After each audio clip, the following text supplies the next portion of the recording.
about the ministry of Destiny Rescue? Oh, there's a few. Awesome. Awesome. So you're aware that we work rescuing mainly children who are being trafficked in nations around the world. And the specific area where I work is in Nepal. And I'll talk a little bit more about that as we go through the message this morning. So uh, prior to Destiny Rescue, I was a Church of Christ pastor, among other things, for many years, working in Charters Towers, my very first ministry in Churches of Christ, pastoring up there. And then we joined with the Baptist Church in Charters Towers, and so I was a Church of Christ and a Baptist pastor for a number of years, which was interesting. It was fine. It was a lovely community environment in Charters Towers, and great spirit behind that coming together. And then I was in Burleigh for a few years, and then we moved to Toowoomba or Highfields, and I pastored there for quite a number of years in the Church of Christ church in Highfields. And so, so over the years, bumped into Michael and been part of Churches of Christ for many years as well. Before I joined Churches of Christ, I was part of a small Christian community called Cornerstone Community, which was a discipleship community, and that's where I began my Christian journey. And my wife also, April, started her Christian. Well, yeah, you started your Christian journey there, and that's where we met, also, of course, and have been together now for 32 years. So nearly 32 years. I'm looking for affirmation as I try and pull out these numbers. But I do remember that Cornerstone experience was very foundational for my Christian faith. And we used to have a get-together. We called them a muster, and that we'd have speakers at these musters. And I remember at a really crucial stage where I was deciding about my future and what to invest my life into. I think I was in about my mid-20s at the time. And the speaker there was talking about what do we invest in, what's important, what matters in this life, what is the most crucial things for God to see in our life. You know, what are those things? And he quoted from Corinthians, 1 Corinthians 13:3, this verse. But on Judgment Day, fire will reveal the kind of work each builder has done. And the fire will show if a person's work has any value. And he concluded by saying, it's no good saying at that moment that my pile of ashes is bigger than yours. I've never forgotten those words. And I think for me at that point in my life, I decided that whatever I did, I was going to make it count for the kingdom of God. Because ultimately, that's the one judgment that really matters in this world, in this life. So I felt called to go into ministry no matter what the cost. And I, at that point, wanted my life to be defined by my obedience to God and His will. I wanted my life to be defined not by the things that I've done, but how faithfully I've loved and forgiven and demonstrated compassion even in the midst of injustice. And it's interesting, you know, as I reflect on my life, because that's been an ongoing journey for 30 odd years now, that Christian journey. And in my life over the years, I've been many things, a fitter and turner, farm laborer several times, worked in a turf farm in Israel. I was a psych nurse at one stage, a school teacher, a school chaplain, a newspaper photographer, a freelance journalist, an aged care chaplain, a vocational trainer, a Bible college dean, a pizza delivery driver, a lecturer at a Chinese university. I've pastored 3 churches, been a builder's laborer, and today I'm working with Destiny Rescue and I have 2 roles with Destiny Rescue. One is that I'm their Human Resources Director, the International Human Resources Director. So we have around 200 staff around the world. And then I also manage one of our largest projects in Nepal, where we rescue each year around 1,500 girls who are mainly girls who are being trafficked, at risk of being trafficked from Nepal, usually from Nepal into India. So we work on the border between Nepal and India. What did I do? Let me tell you about that. So I have a number of qualifications, you know, in diverse areas like nursing and counseling and business and a whole range of qualifications. Currently still studying, doing some postgraduate study in at Charles Sturt University, doing a doctorate at the moment. That's part of my spare time. So married to one wife for 32 years, nearly 32, isn't done. Yeah. And 4 children. No grandchildren yet, but yeah, so 4 children, and they are a blessing to us. So some people, and also I lived in Israel when I was younger in the 80s. I lived on a kibbutz in Israel and worked on a turf farm. That's where I worked on a turf farm in Israel. And then lived in China with ministry with the Baptists at that point, the Baptist Mission Organization. And then most recently, we're dividing our life between Nepal and Australia at this point. Some people might say that's an interesting life. I'm not quite 60, just about to click over 60, guys. And some people might say that's a quite an interesting life. If I was growing up today, some people might give me a medical diagnosis. My wife sometimes says living with that sort of resume can be challenging at times. And you know, like, but I guess what I'm trying to say is what I've realized, and as I reflect on all those wonderful experiences, that wonderful, this blessing of life that God has given me, one thing still matters. What does God say about that life?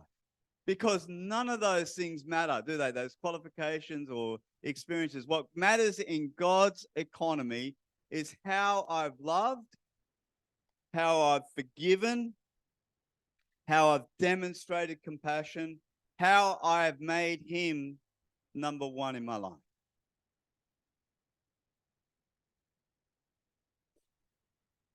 William Broderick, who wrote the 5th Lamentation, has this wonderful poem. And it goes like this. Once you've heard a child cry out to heaven for help and go unanswered, nothing is ever the same again. Nothing. Even God changes. But there is a healing hand at work that cannot be deflected from its purpose. I just can't make sense of it other than to cry. And those tears are what it means to be a Christian. Out there in the world, it can be very cold. And it seems to be about luck, good and bad. And the distribution is absurd.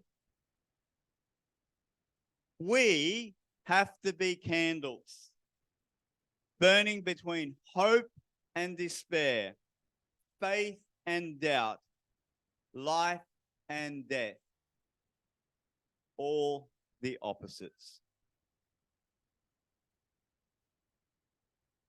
If you want to witness the absurdity of this world, then when I go to Nepal, I see a different world. And I see the absurdity of the distribution of wealth in this world and the enormous privilege that we have here simply because we are born in Australia. Every year in Nepal, around 17,000 girls or young people or people are trafficked across the border between Nepal and India. That's a huge number of people. And the driving force behind that is that absurd distribution of wealth.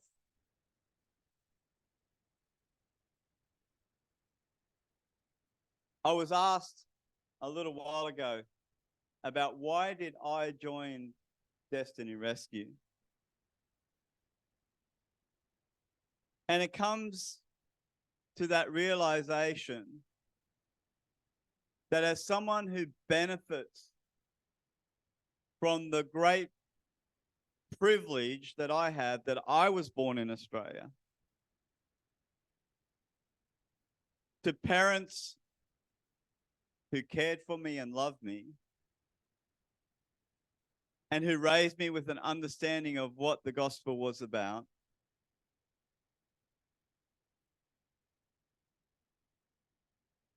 and to realize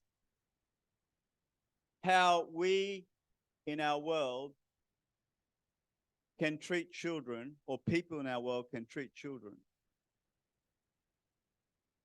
breaks my heart.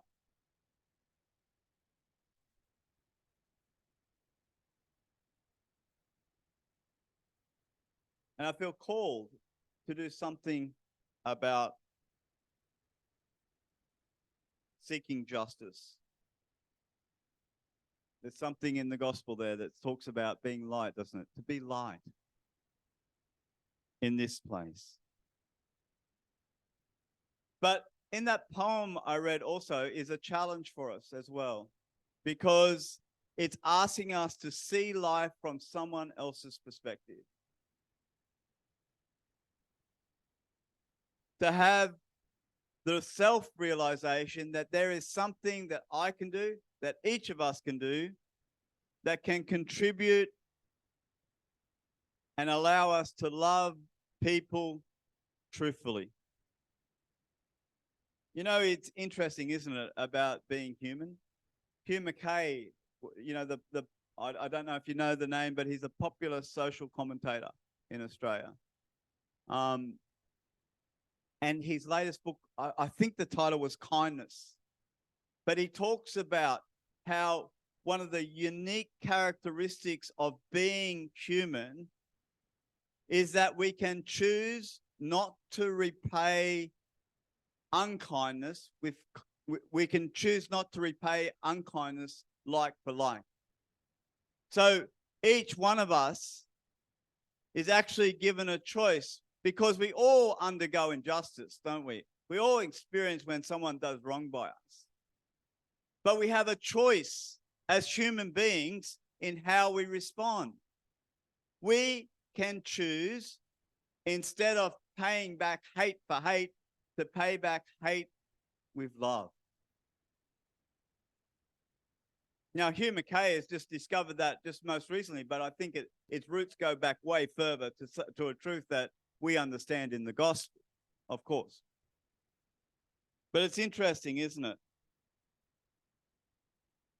The choice of how we respond to our neighbor is one of the key principles of being human. And then we also have the ability as humans to cooperate with each other, because we have this gift called conversation. And the Bible talks a lot about our conversations, doesn't it? And the shape of our conversations, the sorts of words that we're to use in our conversation. And one of the gifts of a conversation is that it allows us to overcome, to join together to overcome a stronger foe. So as humans, you know, you don't have to be the macho man to overcome the problems of this world. What history has shown us is that when people unite for a common cause, for a common good, that they can achieve incredible things that go far beyond the capacity of each individual. And that is facilitated through a mutual conversation. In Nepal, where I mainly work, there are some strict hierarchies of order, and we've probably all heard about the caste system. And in Nepal, the caste system, it controls a lot of people's lives. Even though it's no longer legal, it's still there and it still controls people's lives. And you have a caste system that determines what your future holds, who you can marry, who you can even have a conversation, and the nature of the conversation that you have with each other, who you're obliged to help in your society. Most of that is all controlled by the caste that you're born into.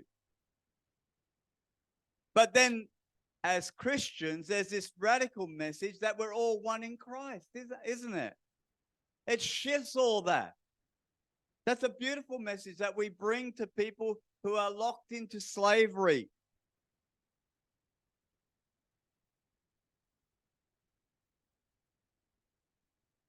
The radical thing about Christians is God's gift of the church. And God designed the church. And we are designed to be united around a common purpose, a common conversation. And that conversation needs to center around, how do we love God first? With all our heart and soul and mind and might.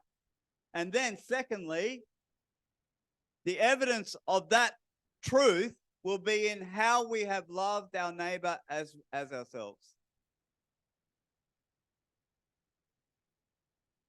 And the decision about what we choose to talk about in the church is going to be held accountable by God. We're told that in 1 Corinthians, aren't we?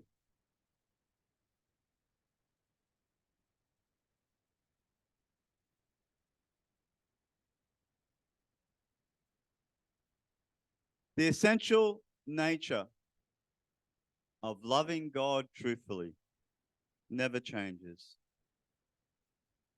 We've been made in God's image, and his truth about the obligations and the privilege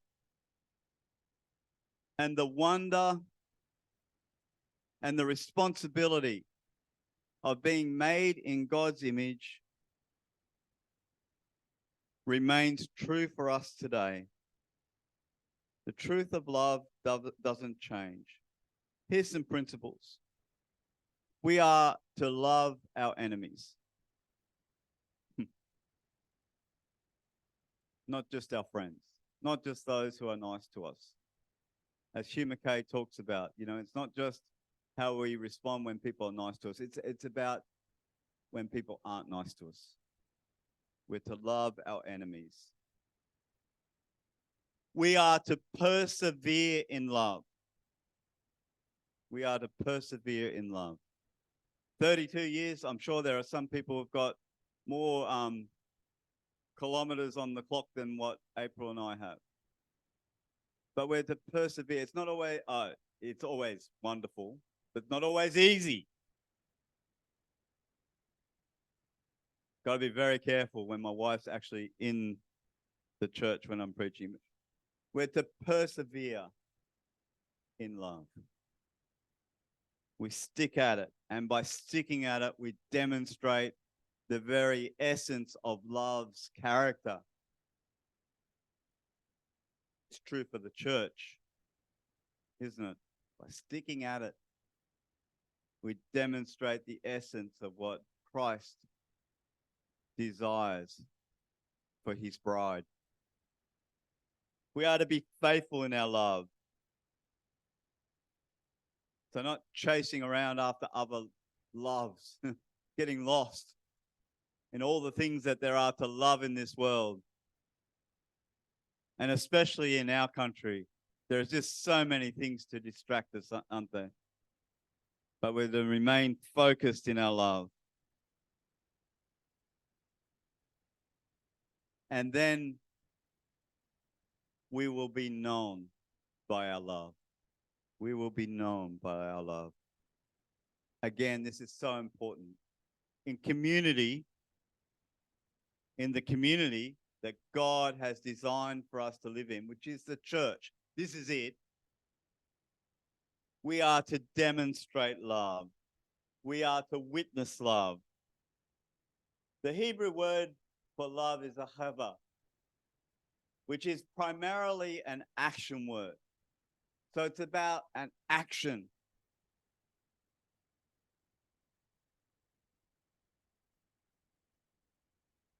And love always begins with us.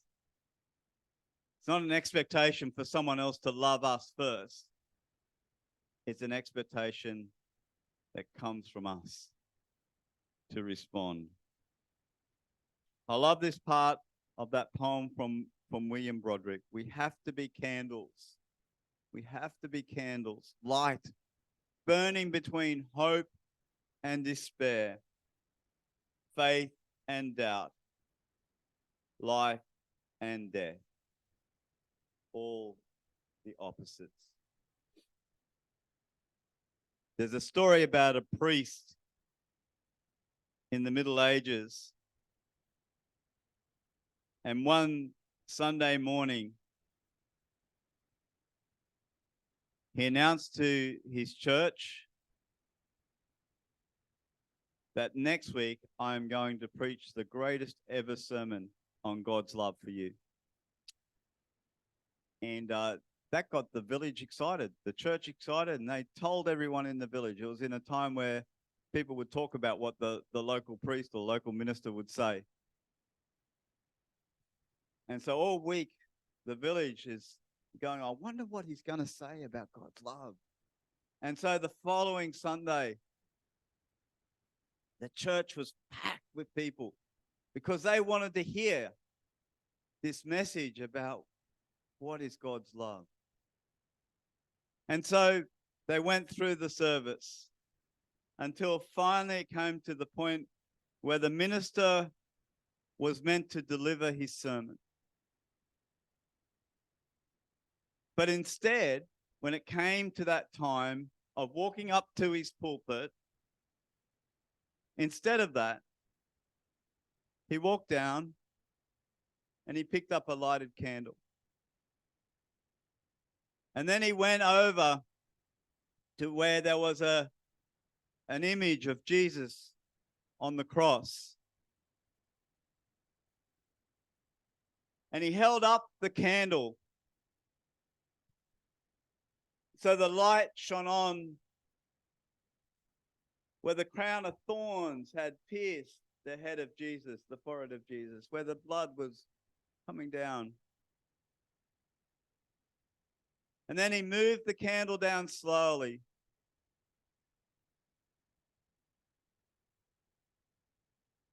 So the light shone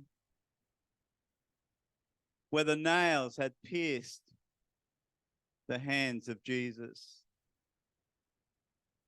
And then slowly he took the candle down till the light shone on where the nails had gone through his feet. And finally, he took the candle up until it shone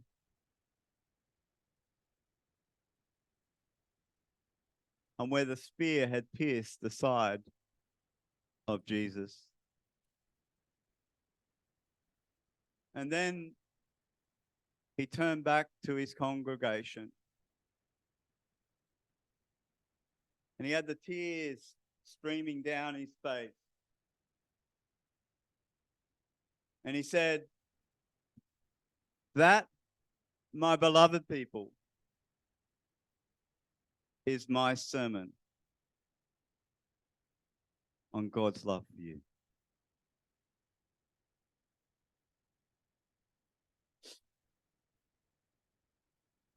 And friends, isn't that the essential message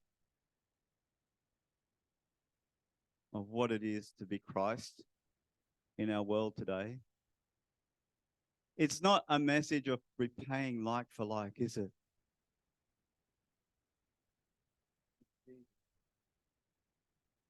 It's not God out there, but it's God here, God among us, God with us,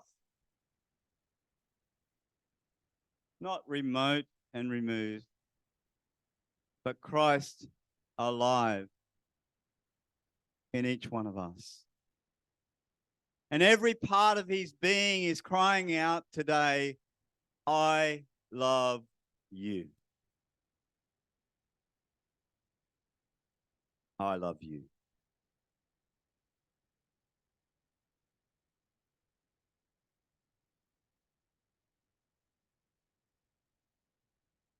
And then he invites us to respond.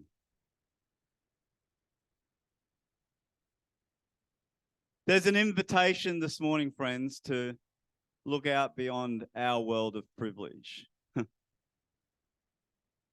Jesus also talked about fields that were white and ready for the harvest, didn't he? To look out beyond ourselves and our privilege. To demonstrate empathy for our world.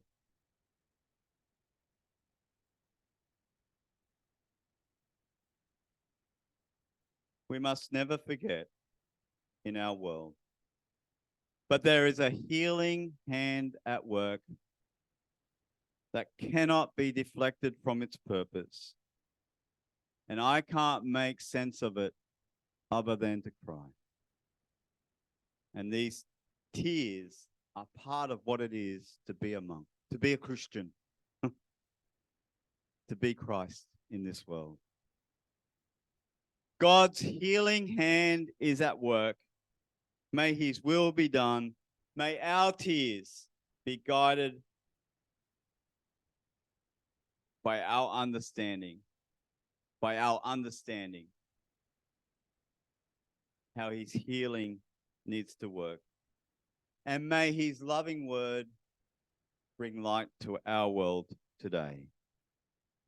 And may we bring light to those who need healing.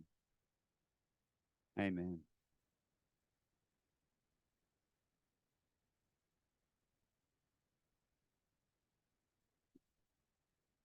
Let me pray for you, Chris, before you rush